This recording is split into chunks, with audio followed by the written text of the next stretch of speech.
बिस्मिल्लाहिर्रहमानिर्रहीम। अस्सलाम वालेकुम डियर CSS एस्पायरेंट्स।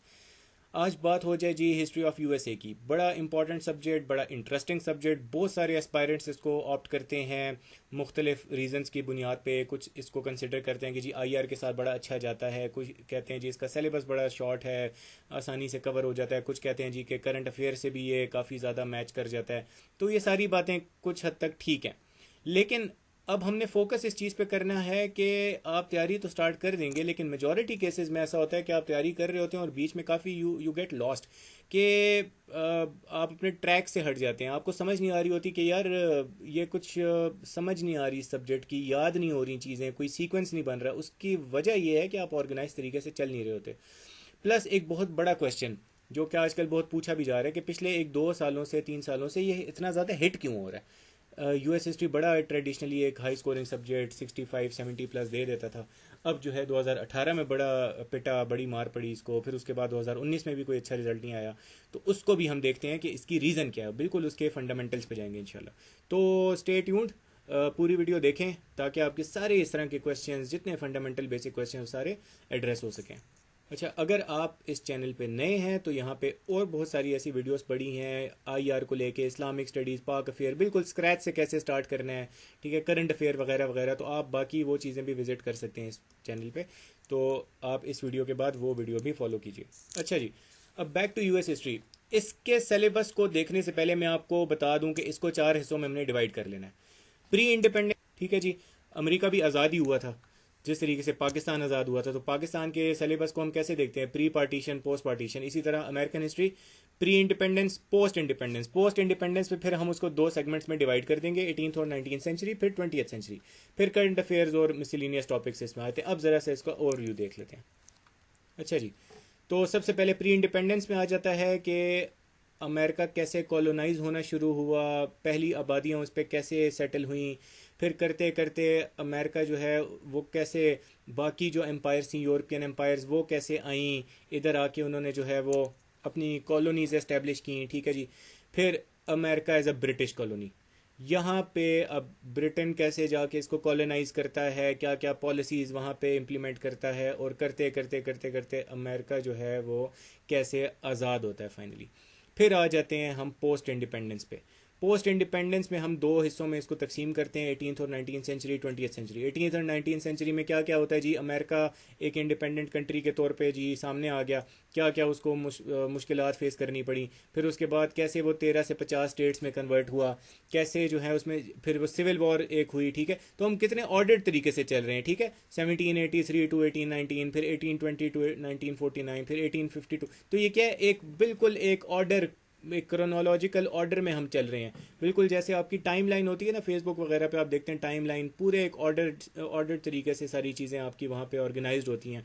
इसी तरीके से हमने ऑर्गेनाइज्ड रहना है यहाँ पे कि हिस्ट्री जैसे जैसे आगे बढ़ी है वैसे वैसे उसके टॉपिक्स हमने कवर करने हैं। एक्सपेंशन ऑफ US, अच्छा, फिर सिविल वॉर आ गई, इंडस्ट्रियलाइजेशन, ये सब कुछ उसमें क्या है जी 18th और 19th सेंचुरी में हो गया, अमरीकी हिस्ट्री में, अमेरिकन हिस्ट्री में। फिर 20th सेंचुरी आ जाती है, इसका सबसे पहला आता है प्रोग्रेसिव एरा, ठीक है। फिर उसके बाद पहली वर्ल्ड वॉर, फिर पहली वर्ल्ड वॉर के बाद ग्रेट डिप्रेशन और न्यू डील आ जाती है, फिर सेकंड वर्ल्ड वॉर, फिर सेकंड वर्ल्ड वॉर ख़त्म होती है तो क्या होता है जी, कोल्ड वॉर शुरू हो जाती है, और फिर कोल्ड वॉर ख़त्म हो जाती है। ये पूरी हिस्ट्री इसमें पूरी जो एक आपका जो सेंचुरी है 20th, वो इसमें कवर हो जाती है अमेरिकन हिस्ट्री में, ठीक है। तो हम बड़े ऑर्डर्ड तरीके से चल रहे हैं, जो कि अभी बाद में जब मैं इसकी एक सिस्टमेटिक तरीके से आपको तैयारी का बताऊंगा तो ये सारी चीज़ आपने जहन में रखनी है।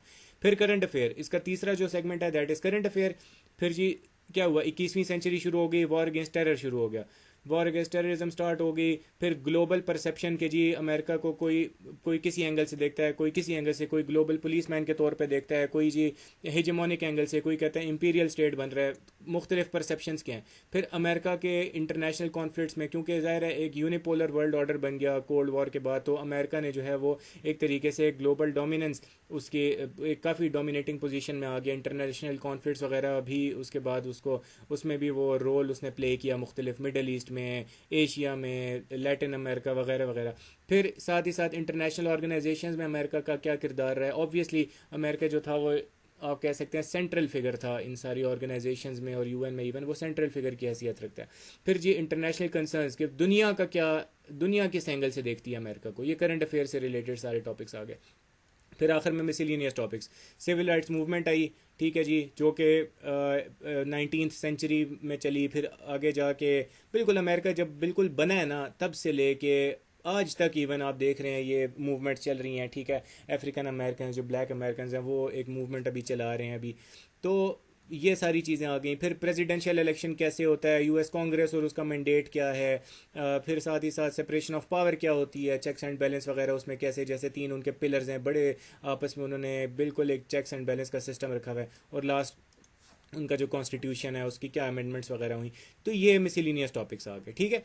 आप एक्सपेक्ट कर सकते हैं कि लेट्स सपोज 7 क्वेश्चन है ना, तो चारों से वो लेट्स सपोज के फॉर एग्जांपल मिसलिनियस टॉपिक से वो एक उठा लेगा, और लेट्स सपोज आप कह लें करंट अफेयर से वो दो, इसी तरीके से पोस्ट इंडिपेंडेंस से 2 उठा लेगा, प्री इंडिपेंडेंस से 2 उठा लेगा। इस तरीके से वो डिवाइड करता है। एग्जामिनर जो है वो ऐसा नहीं है कि एक ही सेगमेंट पे ज़्यादा फोकस करेगा, वो डिवाइड करेगा इन 4 सेगमेंट्स में अपने क्वेश्चन को। तो हमने क्या किया जी, 4 की कंपोनेंट्स में इसको डिवाइड कर दिया था, और वही हमने अभी देख लिए। अब जी बात करते हैं कि कैंडिडेट्स फेल क्यों होते हैं। ये एग्जामिनर्स रिपोर्ट है 2018 की। 2018 में मैंने आपको बताया बहुत ज़्यादा टारगेट हुआ ये यूएस हिस्ट्री का पेपर, और बहुत इसका जो रिजल्ट था अनएक्सपेक्टेड रिजल्ट है। उसकी क्या रीज़न है, अब ये रीजंस देखें, क्योंकि यहाँ से पता चलेगा आपको बेसिकली कि आपने कौन सी चीज़ों को अवॉइड करना है और कौन सी चीज़ें आपने करनी है। सबसे पहले क्या कहते हैं, reading habit, hard work and writing practice was widely missing in the answer sheet. क्यों? क्योंकि लोगों ने क्या किया, समझा जी कि ये जो सिलेबस है ये तो इतना छोटा सा है, 15-16 टॉपिक्स हैं, तो बस हमने ऊपर ऊपर से देख लेना है, इन डेप्थ गए नहीं है।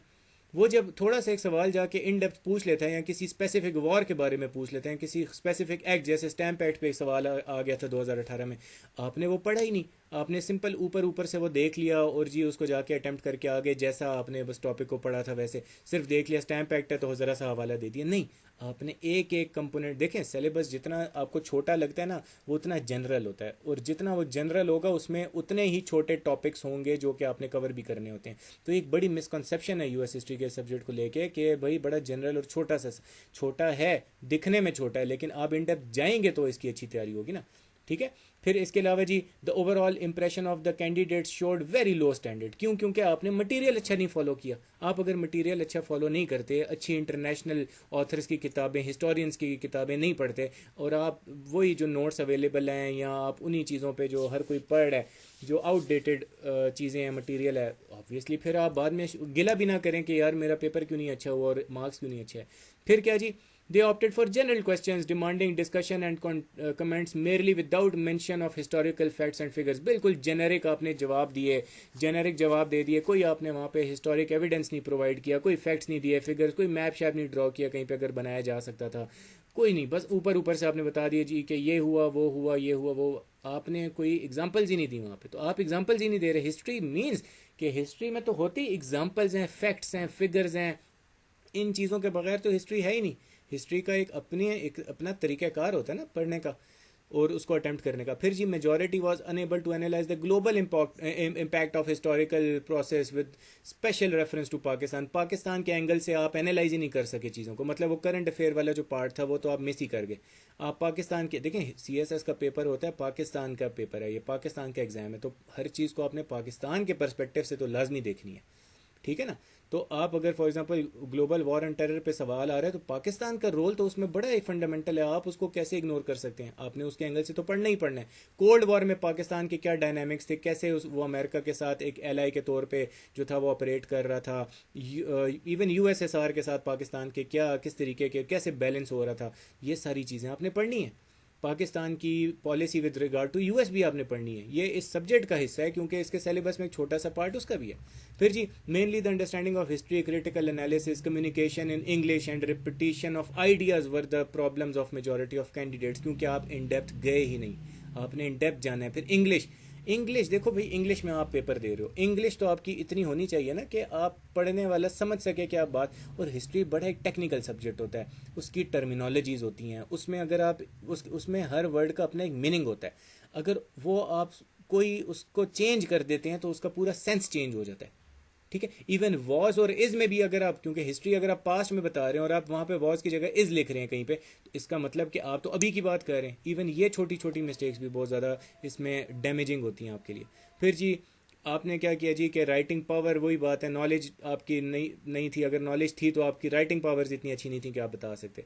और लास्टली क्या है जी कि जो वही जो मैंने शुरू में बात की कि सब स्टैंडर्ड बुक्स जो कंपाइल्ड बुक्स हैं डिफरेंट मार्केट में अवेलेबल, वो उठा ली हैं, और गाइड्स आपने उठा ली हैं, और बस जी कि यहाँ से बस हम पास पेपर पढ़ लेंगे और ये बुक्स हम थोड़ी सी देख लेंगे तो बस तैयारी होगी। नहीं, पहले मेरा नहीं ख्याल कि ये पहले होता भी था। अगर पहले लेट सपोज होता भी था तो अब एग्जामिनर्स को समझ आ गई है कि हम लोगों ने अब ज़्यादा फ़िल्टर लगाने इस सब्जेक्ट पे, क्योंकि ज़्यादातर लोग इसको ऑप्ट कर रहे हैं और इसका हक नहीं अदा कर रहे। सही है जी। तो क्या हुआ जी कि आपने कोई डिटेल्ड एकेडमिक राइटिंग्स वगैरह पढ़ी नहीं।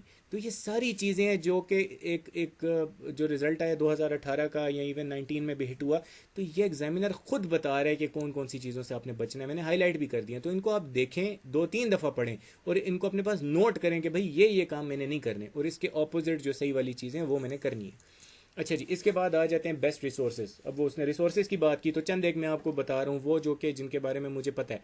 अगर लेट सपोज आपको कोई और अच्छी किताब का पता लगता है तो आप अपनी रीडिंग में उसको लाजमी ऐड करें, नहीं तो ये काफ़ी सफिशेंट है। ठीक है, history of USA Majumdar, people's history of USA by Howard Zinn, how to hide an empire. ठीक है, ये बड़ी अच्छी किताब है जो कि इम्पीरियल अमेरिका जो आज एक सुपर पावर बन गया ना, ग्लोबल डोमिनेंस की पोजीशन में आ गया है, तो कैसे आया है, कैसे उसने ये मेक श्योर किया, क्यों, कैसे अमेरिका जो है वो बिल्कुल शुरू में 13 कॉलोनी से आज एक इंटरनेशनल सुपर पावर बन चुका है। और फिर ऑनलाइन रिसोर्सेज भी हैं, Vicky book on US history, आप गूगल पे सर्च करें, आप वहाँ से डाउनलोड कर सकते हैं। डक्स्टर्स.com बेहतरीन बिगिनर्स के लिए, आप बिल्कुल बेसिक फंडामेंटल्स अगर पढ़ना चाहते हैं इस सब्जेक्ट के, बिल्कुल एक फाउंडेशन बनाना चाहते हैं, तो ये वेबसाइट बहुत बेहतरीन है। इस पर और भी आपको इवन जनरल साइंस का भी सेक्शन मिल जाएगा, यूरोपियन हिस्ट्री वगैरह का भी मिल जाएगा। फिर यूट्यूब पे crash course on US history का एक चैनल है, वो भी आप जाके देख सकते हैं। वो भी ऑब्वियसली चूँकि अमेरिका की हिस्ट्री है तो अमेरिकन प्रोफेसर या अमेरिकन हिस्टोरियन आपको बताए तो वो आपको ज़्यादा अच्छा पर्सपेक्टिव दे सकता है। अच्छा जी, इसके बाद आ जाते हैं कि ऑर्गेनाइज्ड रहना है कैसे। मैं आपको पहले बता चुका हूँ 4 सेगमेंट्स है ना, इस सेगमेंट को देखो, बाकी भूल जाओ। सबसे पहले देखो अमेरिकन हिस्ट्री की बेसिक सेट करो, फाउंडेशन सेट करो, देखो बिल्कुल स्टार्ट से कॉलोनाइज कैसे हुआ, क्यों हुआ, फिर ब्रिटिश कॉलोनी वो कैसे बना, ठीक है, फिर वो कैसे उससे आज़ाद हुआ, फिर आ जाए पोस्ट इंडिपेंडेंस पे, फिर पहले इन 2 सेंचुरीज को उठाएं, पहले 18th सेंचुरी को पढ़ें, फिर 19th सेंचुरी में सिलेबस पूरा भी आपको पीछे जाके बता चुका हूँ कैसे डिवाइड करना है, और वो आप जाके बेशक पीछे से देख लें, स्क्रीन ले लें या नोट्स बना लें अपने पास। फिर 20th सेंचुरी पे, तो कहने का मकसद ये ऑर्गेनाइज आप तब ही रह सकेंगे जब आप स्टेप बाय स्टेप चलेंगे। यही इसका मंत्र है, ये इसकी फिलॉसफी है, ये इसको क्रैक करने का तरीका है। History is like a chain, आप एक कड़ी बीच में से स्किप करते हैं या तोड़ देते हैं, आपकी पूरी चेन खराब होगी। हिस्ट्री भी बिल्कुल ऐसे है, आपने एक एक चीज़ को एक के बाद एक चीज़ को देखना है, आपने स्किप नहीं करना कुछ भी। फिर आप मिसलिनियस टॉपिक्स में देख लें, यहाँ पे मैंने प्रेसिडेंट्स बताए हैं हर एरा में जो इंपॉर्टेंट प्रेसिडेंट्स हैं ना, जैसे वर्ल्ड वॉर 2 में कौन से थे जी, वर्ल्ड वॉर 1 में कौन से थे, प्रोग्रेसिव एरा में कौन से थे, आपने पूरे के पूरे 44-45 जितने प्रेसिडेंट्स हैं वो सारे नहीं करने। जोन से अभी टॉपिक सिलेबस में गिवन है, उन टॉपिक्स में जोन से प्रेसिडेंट्स उन अदवार में थे जिनकी पॉलिसीज़ ने अमेरिकन हिस्ट्री को इन्फ्लुएंस किया है, उनको आपने स्टडी करना है। ज़रा से उनकी बायोग्राफी देख लें, वो कौन थे, उनका क्या बैकग्राउंड था, फिर उनकी पॉलिटिक्स के क्या असूल थे उनकी पॉलिटिक्स के, और उन्होंने जो है अमेरिकन हिस्ट्री में कौन कौन सी बड़ी एज प्रेसिडेंट्स कौन कौन सी डिसीजंस ली जो कि अमेरिकन हिस्ट्री को जिन्होंने शेप किया। फिर कॉन्स्टिट्यूशन ऑफ यूएसए, और जब आप ये पढ़ते हैं तो एक ज़रा सा इसमें जो फंडामेंटल राइट्स ऑफ पाकिस्तान है और जो उनके थे जो बिल ऑफ राइट्स था, उसको आप दोनों का मवाजना भी कर लें। अच्छा जो फिर करंट अफेयर में मैं आपको ऑलरेडी टॉपिक बता चुका हूँ, और करंट अफेयर्स को कैसे तैयार करना है वो मैं अलग से एक वीडियो आपको मैं पहले से डाल चुका हूँ चैनल पे, वो आप जाके विजिट कर सकते हैं। तो क्या है जी, सिंपल तरीका ऑर्गेनाइज्ड रहना है। एक एक टॉपिक को मैंने सिलेबस को पहले ही आपको ऑर्गेनाइज करके दे दिया, अब सिर्फ आपने उस पर 1 by 1 चलना है, दैट्स इट। आपने स्किप नहीं करना कुछ भी। और अब आपकी कुछ गोल्डन टिप्स हैं जो कि मैं आपको दूंगा कि कैसे आपकी तैयारी और भी ज़्यादा मज़ेदार हो सकती है, कैसे आप बोनस मार्क्स ले सकते हैं इस सब्जेक्ट में, और ना सिर्फ मेक श्योर कर सकते हैं कि आप पास करेंगे बल्कि आप एस करेंगे इंशाल्लाह। ठीक है, बेहतरीन मार्क्स लेंगे। आपने सबसे पहले डायरेक्ट रट्टे पे नहीं जाना, आपने सबसे पहले तो समझ लेना है चीज़ को कि ये है क्या, और साइड बाय साइड एक टेबल या टाइम लाइन ऑफ इवेंट्स बना लेनी है। ठीक है, वो आगे मैं बताऊंगा कैसे। और अभी आपको मैं ज़रा सा आइडिया दे देता हूँ कि जी सबसे पहले इस साल में ये हुआ, जेम्स टाउन 1607 में बना, फिर उसके बाद ये हुआ, ये हुआ, ये हुआ, ये आपने बिल्कुल ईयर वाइज उसको एक टेबल की फॉर्म में, टेबुलर फॉर्म में आपने बना लेना है अपने पास। इससे ये होगा कि एक साइड पे आपके कॉन्सेप्चुअल अंडरस्टैंडिंग चल रही होगी, दूसरी तरफ आप क्या कर रहे होंगे कि उन्हीं चीज़ों को याद करने के लिए अपने पास पहले से एक टेबल बना रहे होंगे, टाइम लाइन। और वो आगे जाके अभी बताता हूँ कैसे अपने नोट्स बनाएं। अभी मैं बता चुका हूँ कि भाई किसी के नोट्स पे इंहिसार नहीं करना हिस्ट्री में। You can't take any chances किसी भी सब्जेक्ट में। सीएसएस की हिस्ट्री में, ये जो सीएसएस की जो एग्ज़ाम है इसमें तो आपने करना ही है अपने, ठीक है, अपनी मेहनत करनी है, अपने नोट्स बनाने हैं। और नोट्स इसलिए बनाए जाते हैं ताकि जब आप रिवाइज करें आपको आसानी हो, आपको समझ आए कि नोट्स मैंने क्यों बनाए थे। अच्छा जी, फिर इसके अलावा और जैसे जैसे आप रिवाइज करेंगे वैसे वैसे आपको याद भी होना शुरू हो जाएगा, ठीक है। मैंने बिल्कुल शुरू में जो एक वीडियो बनाई थी प्रिपेयरिंग सीएसएस फ्रॉम स्क्रैच, उसमें आपको स्टेजेस बताए थे, तो वो जाके वो वीडियो लाजमी देखें, आपको पता लग जाएगा कि कौन से स्टेजेस हैं। और जब आप रिवाइज करेंगे तो उसमें आपको मज़ीद चीज़ें याद होना शुरू हो जाएंगी इंशाल्लाह। फिर उसके बाद सेलेबस से नहीं हटना, सिर्फ सेलेबस को ही फॉलो करना है। बार बार मैं हर वीडियो में ये चीज़ बता रहा हूँ। प्रैक्टिस ड्राइंग मैप्स, मैप्स बनाने की आपने प्रैक्टिस करनी है। यूएस हिस्ट्री में आप कौन कौन से मैप्स बना सकते हैं मैं बताता हूँ। फिर टेबल्स बनाने हैं, ब्लॉक डायग्राम्स बनाएं। अगर कोई लेट सपोज आप हिस्टोरिक डेवलपमेंट बता रहे हैं किसी भी चीज़ की, या for example events leading to American independence या वॉर ऑफ इंडिपेंडेंस, तो आप पीछे के जितने भी इवेंट्स हैं उनको ब्लॉक डायग्राम की फॉर्म में बता दें, ठीक है। अच्छा जी, माइंड मैप्स बनाएं। मैं आपको ये तकरीबन हर सब्जेक्ट में मैंने कहा है माइंड मैप। फॉर एग्जांपल एक टॉपिक है ग्रेट डिप्रेशन, ये है क्या, ठीक है, व्हेन, कब हुआ, कैसे हुआ, कौन इससे मुतासिर हुआ, ठीक है, कहाँ कहाँ हुआ, सिर्फ अमेरिका में नहीं पूरी दुनिया में एक आया था, एक ग्रेट डिप्रेशन आया था, और क्यों आया था, ठीक है, ये चीज़ें। अब आप माइंड मैप्स और भी बड़े तरीके हैं बनाने के। फॉर एग्जांपल वर्ल्ड वॉर 1 है, अमेरिका की इंटर यहाँ पे लिख दें वर्ल्ड वॉर 1, ठीक है, अमेरिकाज इनिशियल पॉलिसीज़, ठीक है, ड्यूरिंग वॉर, ठीक है, फिर आफ्टर मैथ, और उसके बाद फिर वो जो बना league of Nations, American policy regarding league of nation. तो मुख्तलिफ आप सेंटर में टॉपिक लिख लेते हैं और उसके जितने भी फैक्टर्स होते हैं, या फॉर एग्जांपल किसी भी चीज़ के कॉज, इफेक्ट्स और सॉल्यूशंस लिख सकते हैं आप, ठीक है। तो ये माइंड मैप्स बड़े ज़बरदस्त एक तरीका होता है तैयारी करने का। फिर जी मैंने बताया कि मैप्स बनाएं, टाइम लाइन्स बनाएं। ये एक टाइम लाइन बनाने का एक छोटा सा तरीका है। अब ज़रूरी नहीं है कि आप इतने ही आप इसमें रंग भर दें या सब कुछ, बट बॉक्सेस बनाने हैं, साल लिखना है कौन सा था, और सामने लिख देना है कि भाई हुआ क्या था इसमें। यही आप टाइम लाइन भी बना सकते हैं। इसी तरह आप टेबल की फॉर्म में भी इसको बना सकते हैं। इससे होता क्या है कि आप ना सिर्फ आपकी प्रेजेंटेशन ये अपने नोट्स में भी बनाएं, बल्कि पेपर में भी बनाएं, आपकी प्रेजेंटेशन बेहतरीन हो जाएगी इससे, ठीक है। सारी चीज़ें एक ही ज़बरदस्त किस्म के एक फॉर्म में उसको प्रेजेंट हो गई, तो उसका काम ही आसान हो गया, ठीक है। और आपने क्या किया, अपना टाइम भी बचा लिया, स्पेस को भी बड़े अच्छे तरीके से आपने यूटिलाइज कर लिया पूरे पेज को, ठीक है। और सारी बात भी कन्वे होगी बड़े सिस्टमेटिक अंदाज से। और फिर ये मैप्स, फॉर एग्जांपल जो ओरिजिनल 13 कॉलोनीज थी उनका मैप आप प्रैक्टिस कर लें। अब आप सोच रहे होंगे कि जी कौन इतना, ये कैसे होगा, कैसे होगा, भाई करना है, करना है, आगे निकलना है, इंशाल्लाह एलोकेट होना है, तो फिर ये चीज़ें करनी होंगी। एक एक नंबर पे 10-10, 15-15, 20-20 पोजीशंस का फैसला होता है। You can't take any chances. और ख़ुसूसन उन प्रोविंसेस में जिनमें कम सीटें होती हैं, ज़्यादा लोग होते हैं, उसमें तो आप बिल्कुल भी चांस नहीं ले सकते। तो ये चीज़ें तो करें, नहीं करते इट्स अप टू यू। जो करेगा ऑब्वियसली उसको ज़्यादा मार्क्स भी मिलेंगे, कल को जाके उसके रिजल्ट में भी असर पड़ेगा। ये American for example westward expansion का एक मैप है, ठीक है। इसमें इन्होंने बता दी, ये इस पे सवाल लाजमी आता होता है हर 2-3 साल छोड़ के, या बाज़ दफ़ा तो कंसेक्यूटिव भी आ जाता है सवाल। तो आप ये मैप ड्रॉ कर लें कि जी पहले ये हुआ, ये हुआ, ये हुआ। देखें आप पूरे मैप की फॉर्म में बता रहे हैं कि कौन से साल में कौन सी टेरिटरी। फिर अमेरिका का पूरा मैप अगर आप प्रैक्टिस कर सकते हैं तो सोने पे सुहागा है। मैं कहता हूँ कि शायद आपको 10 नंबर ज़्यादा देख दे एग्जामिनर, खुश हो के, अगर आपने बना लिया इस तरह की चीज़, क्योंकि ये चीज़ें मैटर करती हैं। और यही चीज़ें हैं जो कि आपको इस सब्जेक्ट में, और ये जो मैंने आपको टिप्स और ये सारी चीज़ें बताई हैं, ना सिर्फ यूएस हिस्ट्री में बल्कि जहाँ जहाँ भी हिस्ट्री का पोर्शन हो ना, इवन आईआर में, पॉलिटिकल साइंस में, या कोई और हिस्ट्री का सब्जेक्ट है, करंट अफेयर में, इवन ये सारी चीज़ें काउंट करती हैं। इन चीज़ों को लाइटली नहीं लेना। सिर्फ तैयारी नहीं करनी, तैयारी के साथ साथ एस करना है तैयारी को इंशाल्लाह ताला, ठीक है ना। तो ये हो गया जी सारा यूएस हिस्ट्री के बारे में। और आई होप कि इस पूरी वीडियो को आप बेशक 2 बार देखें। उससे ये होगा कि मज़ीद आपको चीज़ें, आप नोट्स लें, इससे अपने पास डूज़ और डोंट्स तैयार करें। और कोई भी आपके सजेशन हो, कोई भी क्वेश्चन हो, you can ask me in the comment box. Like करें, सब्सक्राइब करें, और ज़्यादा से ज़्यादा शेयर भी करें ताकि लोगों को भी फ़ायदा हो इससे। और स्टे ट्यून्ड, इंशाल्लाह नेक्स्ट वीडियो में मिलेंगे। तब तक के लिए अल्लाह हाफ़िज़।